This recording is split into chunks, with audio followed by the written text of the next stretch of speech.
Hi everyone, welcome to Byju's. आज से हम क्लास 9th की जो बायो पार्ट है उसको स्टार्ट करने वाले हैं। उसके अंदर हम फर्स्ट पढ़ेंगे the fundamental unit of life. हमारा लेसन का नाम क्या है? The fundamental unit of life. Fundamental unit of life. Fundamental unit of life क्या है? 9th क्लास में ये लेसन है बायो का, उसको हम स्टार्ट कर रहे हैं। तो हमारी बॉडी की जो फंडामेंटल यूनिट है वो क्या है? किसी लिविंग ऑर्गेनिज्म की जो फंडामेंटल यूनिट है वो क्या है? तो जैसे हाउसेस हैं या फिर बिल्डिंग्स हैं, उनकी फंडामेंटल यूनिट होती है क्या? एक ईट है, वो मिलकर बिल्डिंग की फॉर्मेशन करती है, स्कूल की फॉर्मेशन करती है, हाउस की फॉर्मेशन करती है। ऐसे ही हमारी जो फंडामेंटल यूनिट होती है वो होती है cell. Cell fundamental structure unit होती है जो एक लिविंग ऑर्गेनिज्म की फॉर्मेशन करती है। तो सबसे पहले जो सेल है वो किसने डिस्कवर किया था? वो डिस्कवर किया था रॉबर्ट हुक ने। एंड रॉबर्ट हुक ने कहाँ डिस्कवर किया? इसको डिस्कवर किया था इन कोर्क ऑफ प्लांट। प्लांट की जो बाहर की छाल होती है जिसको हम बार्क कहते हैं, तो उसकी जो कोर्क है वहाँ पर उन्होंने इसको देखा। इन्होंने क्या देखा? जब उन्होंने कोर्क को माइक्रोस्कोप के नीचे रखा तो उन्होंने कुछ ऐसा स्ट्रक्चर देखा। जो हनी बी के कंपार्टमेंट्स होते हैं, जो हनी कॉम्ब होता है उसके कंपार्टमेंट्स कुछ ऐसे होते हैं। तो उन्होंने ऐसा कुछ डायग्राम देखा और उन्होंने इन एक जो कंपार्टमेंट है उसको कहा सेल। और सेल को लैटिन लैंग्वेज में एक स्मॉल रूम कहते हैं। एक one small room, a small room. ठीक है, इस वजह से इसका नाम क्या पड़ा? सेल। तो जो सेल है वो फंडामेंटल स्ट्रक्चर यूनिट है लाइफ की। और अगर हम सेल को देखना चाहते हैं तो उसके लिए हम एक सिंपल सा एक्सपेरिमेंट कर सकते हैं। एक्सपेरिमेंट क्या करेंगे? हम ओनियन लेते हैं, ओनियन को कट करते हैं तो उसका जो कनकेव साइड वाला पार्ट होता है वहाँ पर एक झिल्ली होती है, पतली सी लेयर होती है जो एपिडर्मिस होती है। उसको हम लेंगे, एक ग्लास स्लाइड पे लिया उसको हमने, ठीक है। यहाँ पर हमने उस झिल्ली को रखा, इसके ऊपर वाटर डाला एंड उसके बाद यहाँ पर डाला सेफ्रोनिन सॉल्यूशन। सेफ्रोनिन डाई होती है जो क्या करेगी? इसको कलर प्रोवाइड कर देगी, रेड कलर का हो जाएगा। और रेड कलर का होने के बाद कुछ हमें ऐसा स्ट्रक्चर दिखता है। माइक्रोस्कोप के नीचे अगर हम लो टू हाई रिजोल्यूशन की तरफ जाते हैं, जब उसको हम फोकस करते हैं तो हमें कुछ ऐसा स्ट्रक्चर दिखता है, हेक्सागोन शेप दिखती है, जिसको रॉबर्ट हुक ने क्या कहा था? सेल। तो यहाँ पर कुछ ऐसे हमें स्ट्रक्चर दिखे। जो डार्कली स्टेन्ड स्ट्रक्चर है उसको हमने कहा न्यूक्लियस। और जो आउटरमोस्ट सेल ये है मेम्ब्रेन, सेल मेम्ब्रेन है। जो आउटरमोस्ट लेयर है उसको हमने सेल मेम्ब्रेन कहा। ठीक है, तो ये था क्या कि हमने एक स्मॉल सी एक्टिविटी की, ओनियन की पील ली, उसको हमने कनकेव की तरह से उसकी झिल्ली उतारी, उस पर वाटर डाला एंड सेफ्रोनिन सॉल्यूशन डाला और हमें ऐसा स्ट्रक्चर देखने को मिला। ठीक है, तो यहाँ पर कुछ इम्पोर्टेंट पॉइंट्स आते हैं, इम्पोर्टेंट डिस्कवरीज हैं। तो वो इम्पोर्टेंट डिस्कवरी क्या क्या हैं? फर्स्ट ये है कि जो सेल है वो डिस्कवर किसने किया था? Discovered by Robert Hooke.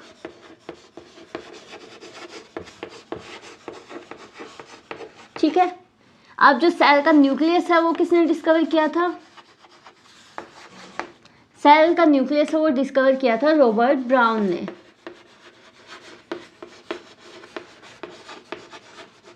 Living cell को किसने डिस्कवर किया था? लिविंग सेल को वो डिस्कवर किया था लीवनहोफ ने। ठीक है, और यहाँ पर एक सेल थ्योरी आती है। सेल थ्योरी आती है जो क्या कहती है कि जो सेल है वो ऑर्गेनिज्म की basic and structure unit of life है एंड हर ऑर्गेनिज्म सेल का बना होता है। और ये किसने दिया था? शेल्डन एंड स्क्वान ने। तो सेल थ्योरी क्या कहती है कि हर ऑर्गेनिज्म सेल का बना है और जो सेल है वो फंडामेंटल यूनिट है लाइफ की। ठीक है, उसके बाद आता है कि जो सेल है उसका स्ट्रक्चर क्या होता है।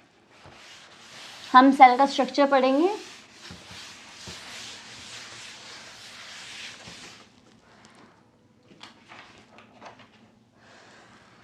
सेल स्ट्रक्चर, तो सेल स्ट्रक्चर के अंदर हम फर्स्ट यहाँ पर पढ़ेंगे सेल मेम्ब्रेन।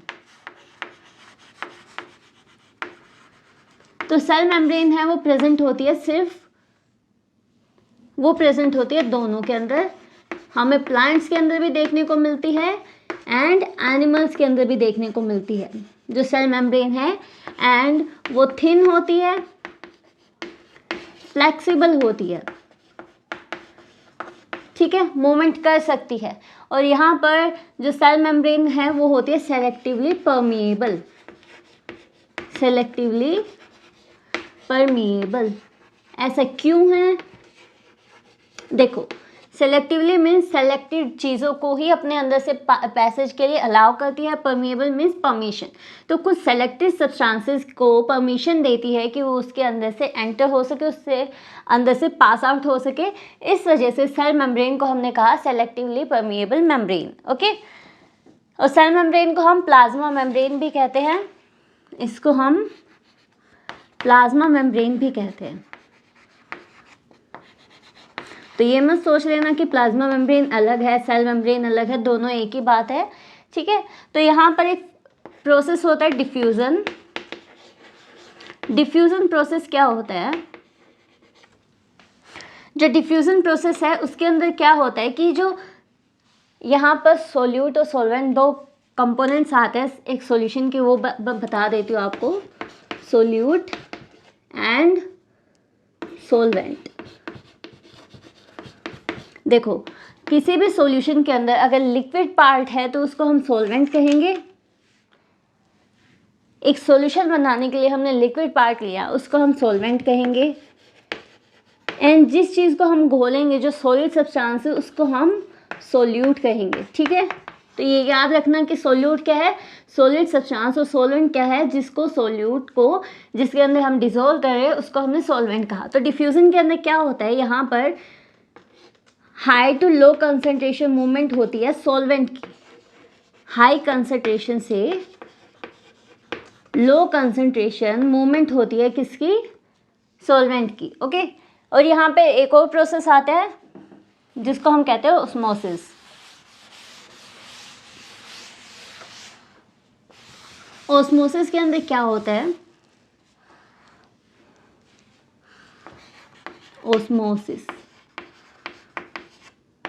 ऑस्मोसिस के अंदर होता है कि यहाँ पर high to low concentration, high concentration से लो कंसंट्रेशन की तरफ मूव करता है। क्या मूव करता है, सोल्यूट मूव करता है।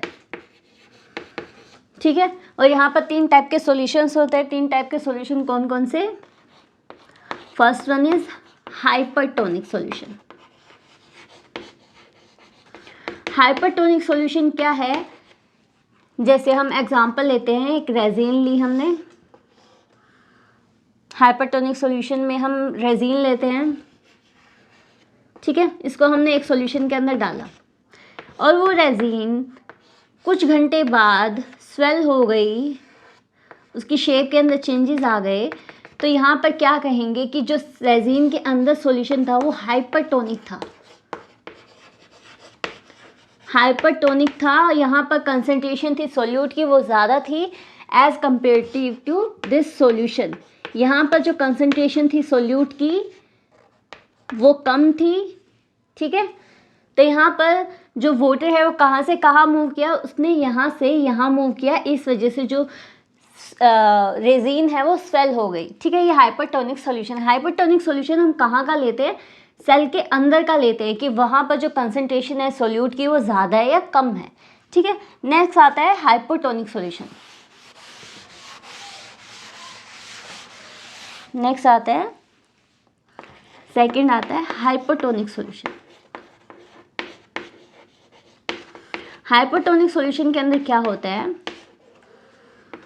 हमने एक ग्रेप लिया, ठीक है, उसको एक सॉल्यूशन के अंदर डाला और यहाँ पर ये ग्रेप है, ये श्रिंक कर गया। तो यहाँ पर क्या है कि जो यहाँ पर कंसंट्रेशन है सोल्यूट की वो कम है, वो ज़्यादा है किसकी, सोल्यूट की, और वाटर की कंसंट्रेशन यहाँ पर कम है। इस वजह से वाटर है वो यहाँ से यहाँ मूव किया। उस वाटर मूवमेंट कहाँ से की, हाई टू लो कंसंट्रेशन। यहाँ पे सोल्यूट की मूवमेंट नहीं होती, यहाँ पे सॉल्वेंट की मूवमेंट होती है, ठीक है। ये गलती हो गई मेरे से, यहाँ पे सॉल्वेंट की मूवमेंट होती है, जो वाटर है वो मूव करता है from high concentration to low concentration. तो यहाँ पर वाटर है, यहाँ पर हाई कंसंट्रेशन थी वाटर की, वो इस सॉल्यूशन के अंदर मूव कर गया, इसको हमने कहा हाइपोटोनिक सॉल्यूशन। और थर्ड आता है आइसोटोनिक सॉल्यूशन।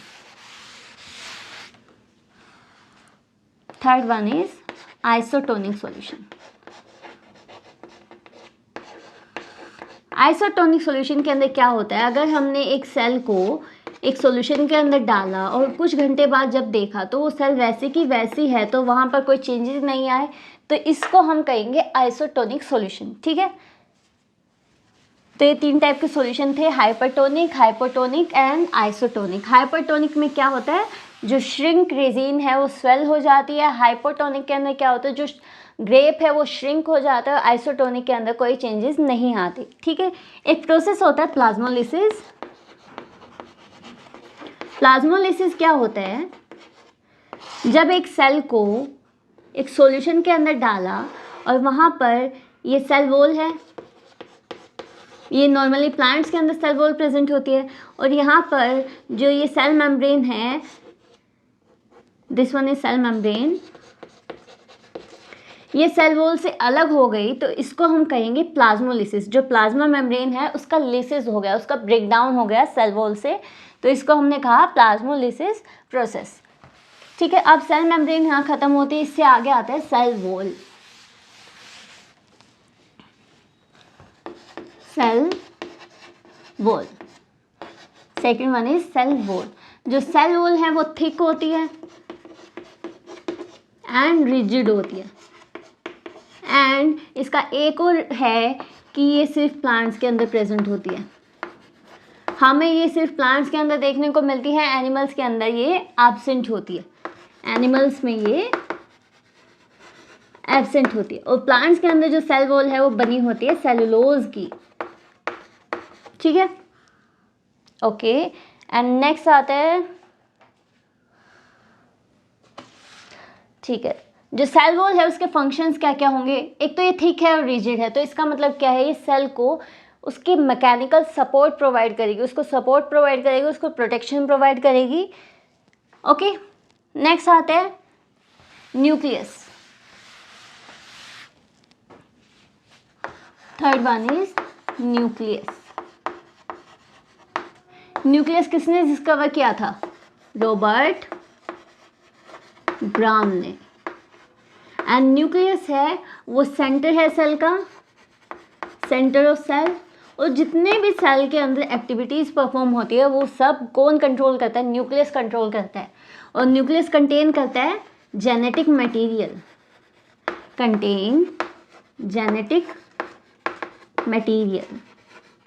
अब ये जेनेटिक मटेरियल क्या है, जेनेटिक मटेरियल होता है कि पेरेंट से चिल्ड्रन के अंदर जो जीन्स जाते हैं उसको हम जेनेटिक मटेरियल कहते हैं। इनहेरिटेंस होता है, हेरिडिटी होता है, ये यही प्रोसेस है कि कुछ कैरेक्टर्स का पास आउट होना from parents to their offsprings, उसको हम क्या कहते हैं, इनहेरिटेंस।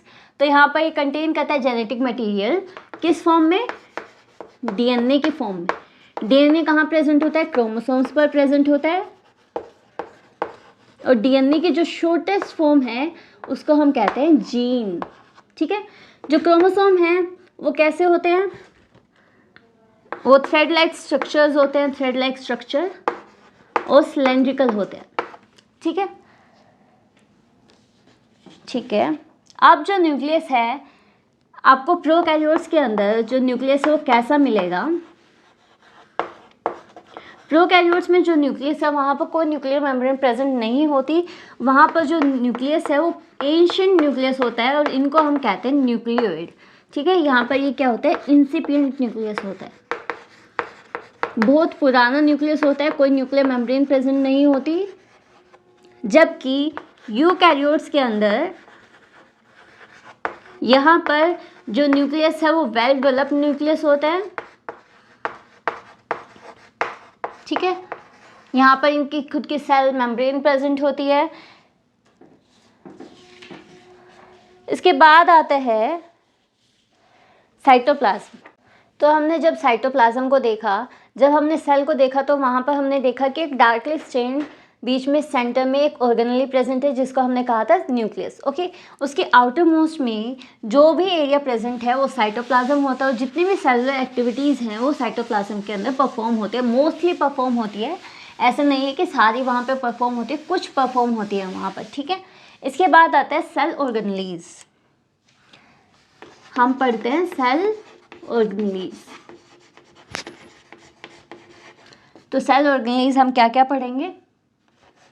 हम पढ़ेंगे endoplasmic reticulum, endoplasmic reticulum. Second हम पढ़ेंगे माइटोकॉन्ड्रिया,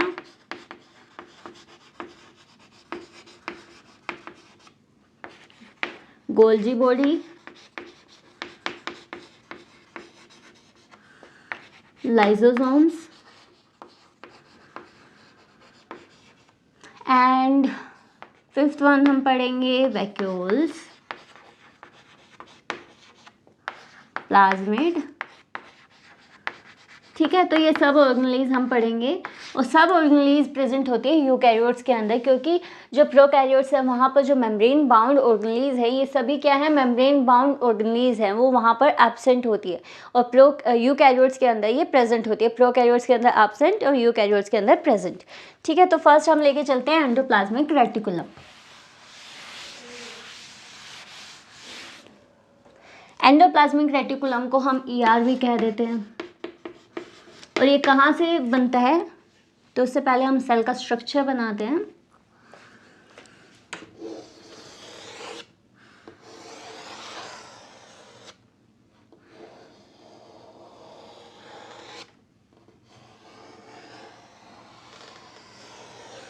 मैं जनरल सेल लेके चल रही हूँ, मैं यहाँ पर कोई ऐसे सेल नहीं बना रही हूँ कि ये एनिमल सेल है, ये प्लांट सेल है। ठीक है, तो यहाँ पर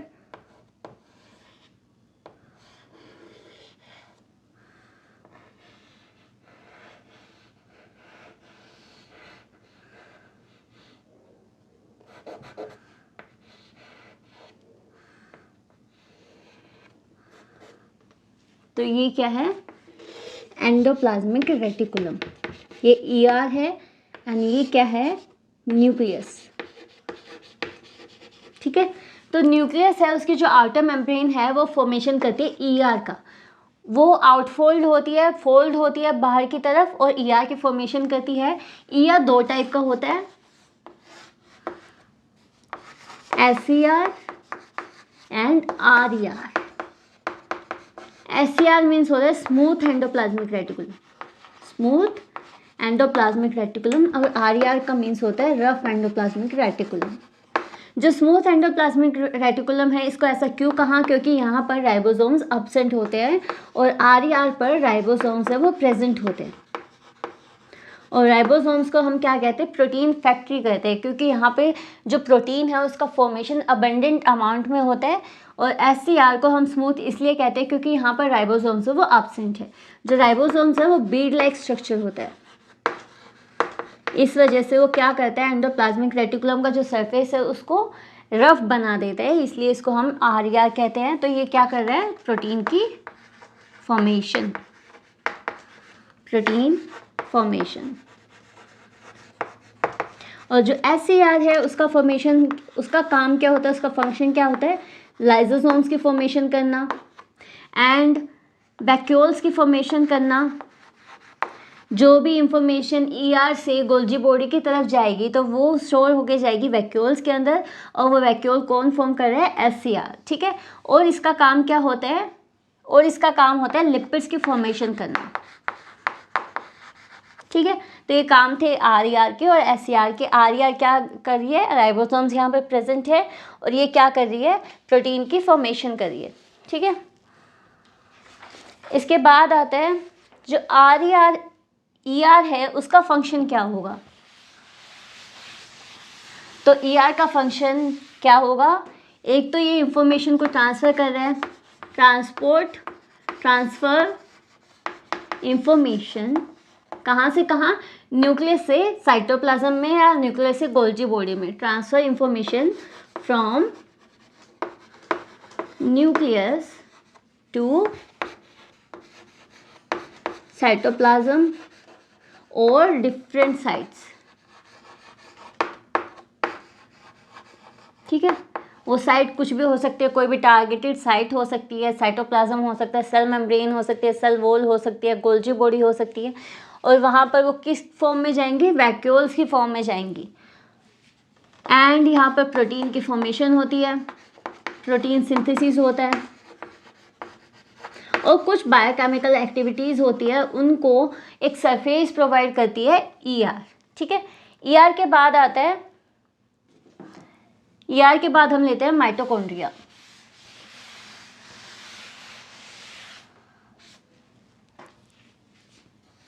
सेकंड हम लेते हैं माइटोकॉन्ड्रिया।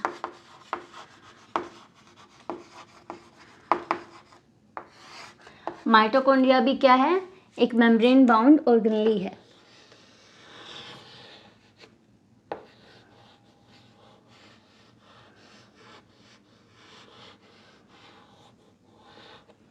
ये क्या है, माइटोकॉन्ड्रिया। माइटोकॉन्ड्रिया को हम कहते हैं power house of the cell. Mitochondria को कहा जाता है power house of the cell.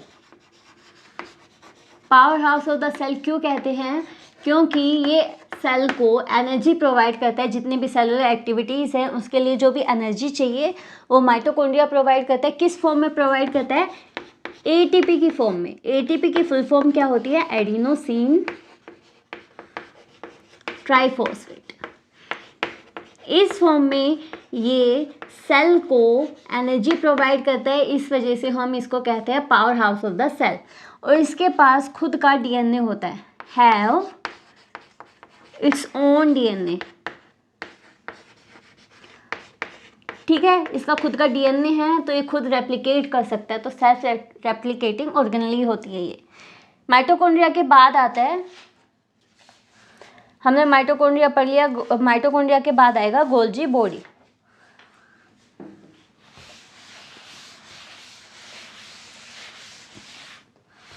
Third है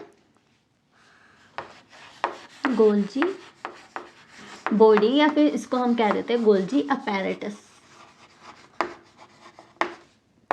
जो गोल्जी अपैरेटस है वो कैसा होता है, यहाँ पर ट्यूब्यूल्स लाइक स्ट्रक्चर होती है, वेसिकल्स भी हो सकती हैं, और ये लगभग ईआर के पास में प्रेजेंट होती हैं।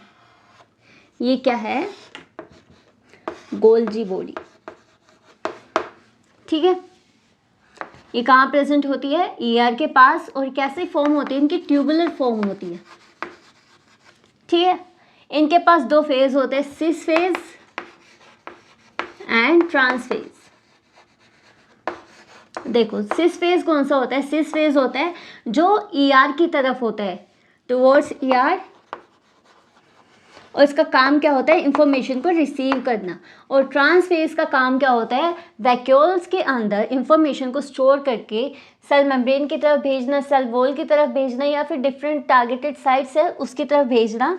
ये काम किसका है, ट्रांस फेज का, ठीक है। तो गोल्जी बॉडी है वो क्या फॉर्म करती है, वैक्यूल्स फॉर्म करती है, एंड ये करती है detoxification of drugs, detoxification of drugs.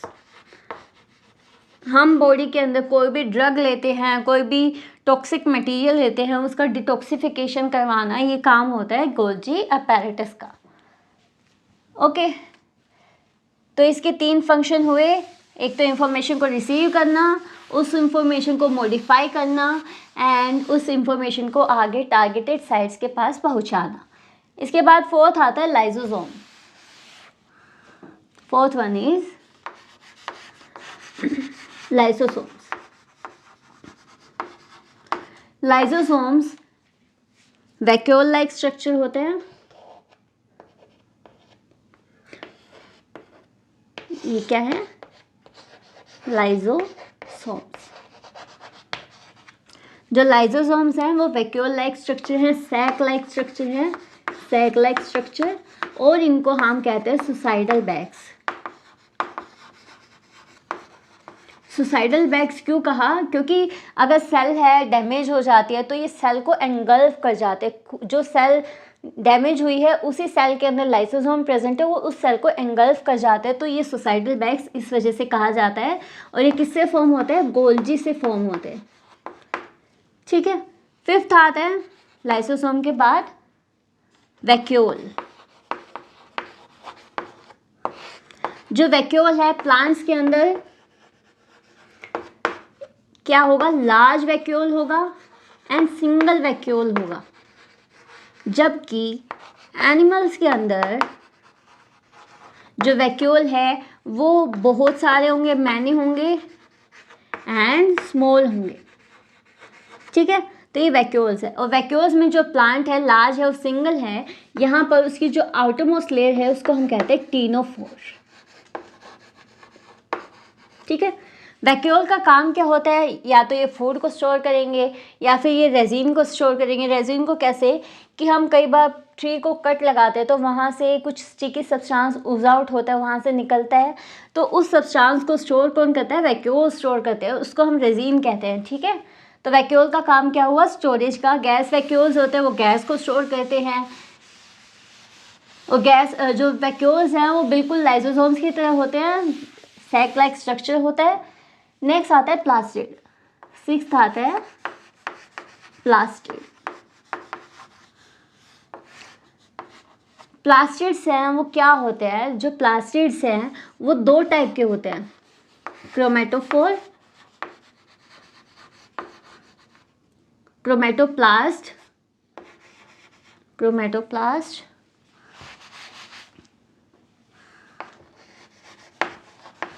क्रोमेटोप्लास्ट and leucoplast. देखो क्रोमेटोप्लास्ट का एग्जाम्पल होता है क्लोरोप्लास्ट,